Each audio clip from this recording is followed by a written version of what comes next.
Hello everyone, welcome back to my YouTube channel Roshni's lifes in a frame. And ఇదైతే day 2 of Pondicherry అయి ఉంటుందన్నమాట. So day 1 it was like adventurous disaster ఏదో ఒకటి అయిపోయింది. ఇంకా day 2కి అయితే ఫస్ట్ బోటింగ్ అని వచ్చాం. బికాస్ లేగడమే ఆల్మోస్ట్ 9:30కి లేచామన్నమాట. ఇంకా లేచి ఫాస్ట్గా రెడీ అయిపోయి బోటింగ్కి అయితే వచ్చేసామన్నమాట. ఇంకా బోటింగ్కి వచ్చినప్పుడు అక్కడ మనకి టోటలీ 4 ప్లేసెస్ చూపిస్తారు. వన్ వచ్చేసి మ్యాంగ్రూవ్ ఫారెస్ట్, ఇంకొకటి ఫిషింగ్ హార్బర్, ఓషన్ మౌత్, ఇంకోటి అరకమేడు. కానీ ఆ రోజు మేము వెళ్ళేటప్పుడు అరకమేడు అనేది క్లోజ్ చేసినారు అంట, బికాజ్ ఏదో బ్రిడ్జ్ అనేది కొలాప్స్ అయ్యింది అని చెప్పి.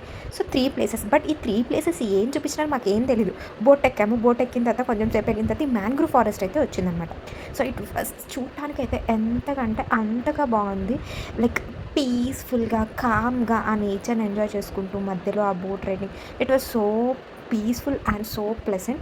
అండ్ నెక్స్ట్ అట్లా మ్యాంగ్రూవ్ ఫారెస్ట్లోకి వెళ్ళి ఖచ్చితంగా అందరూ ఫొటోస్ అయితే తీసుకోవడానికి ఉంటారు కాబట్టి లైక్ స్టాప్ చేస్తారు. సో మనకు నచ్చితే మనం తీసుకోవచ్చు. Like we also took few photos. I'm adding those clips here. ఒక మ్యాంగ్రూవ్ ఫారెస్ట్ దగ్గర ఒక 2 to 10 minutes మాత్రం ఉంచుతారు. Then again we have return back.